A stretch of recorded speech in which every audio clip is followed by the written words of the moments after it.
मूर्ति पूजा के खिलाफ ना सिर्फ वेदा गीता है, कुरान हदीस भी है। 100 करोड़ से ज्यादा हिंदू भाइयों को ये मैसेज देना, श्री राम श्री कृष्ण मूर्ति पूजा के खिलाफ थे, मत करो, एक ईश्वर की पूजा करो। मैं सुब्रमण्यम स्वामी और बीजेपी और आरएसएस के लोगों को बताना चाहता हूं कि कोई भी मखलूक की पैदा हुई सो चीज की पूजा करना हिंदुइज्म के टेनेंट्स के खिलाफ है।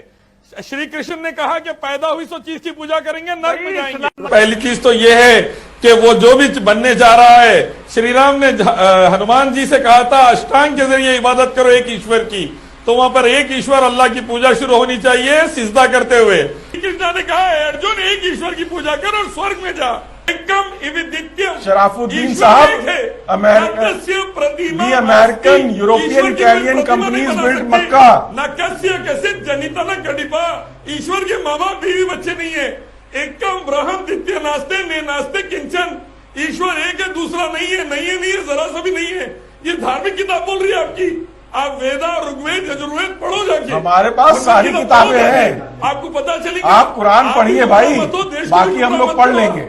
नहीं, आपको आप भारत के संविधान पे you believe in the constitution of India. Allah एक है दूसरा नहीं है, इट्स ओके। अल्लाह के माँ बाप भी बच्चे नहीं है। लाई सा कमिस्ट्री शहीद, अल्लाह का आकार नहीं बना सकते तुम। कुरान भी वही बोल रहा है, वेद भी वही बोल रहे हैं। तुम जाहिल लोग पढ़े नहीं इसलिए बर्बाद कर रहे थे।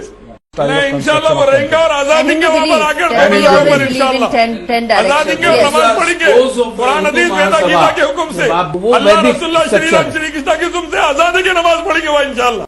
भगवत गीता चैप्टर 7 वर्स 20 श्री कृष्ण ने बोला है worship the only creator not the creation, that is ला इलाहा इल्लल्लाह। श्री कृष्ण ला इलाहा इल्लल्लाह बोल दिया मैडम, आपको और क्या प्रॉब्लम है भगवत गीता से कुरान से? देखिए, मुझे तकलीफ इस बात की है कि यहाँ पर यह भी कहा गया, आप शायद सुन नहीं पाए जब लड़ाई हो रही थी, कि होली और दिवाली मनाकर नरक में जाओगे, क्यों मनाते हो?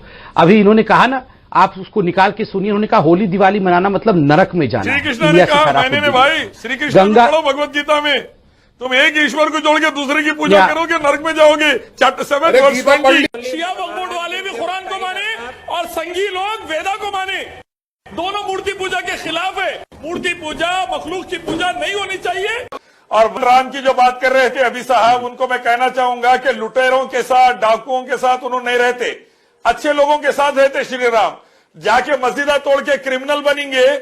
मर्यादा पुरुषोत्तम श्री राम ने कभी भी अयोध्या में पैदा होने का दावा नहीं किया, ना कोई धार्मिक किताब हिंदुओं की बताती है।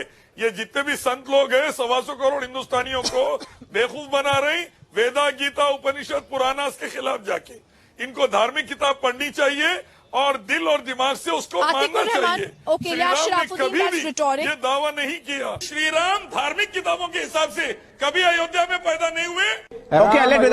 नहीं पैदा हुए तो कहाँ पैदा हुए? आप बताइए धार्मिक किताबों से प्रूफ करके। जब वो खंडहर तोड़ा गया तो क्या बाबर का कोई चिन्ह मिला? क्या इस्लाम का कोई चिन्ह? एक मिनट, इलियास, क्या कुरान का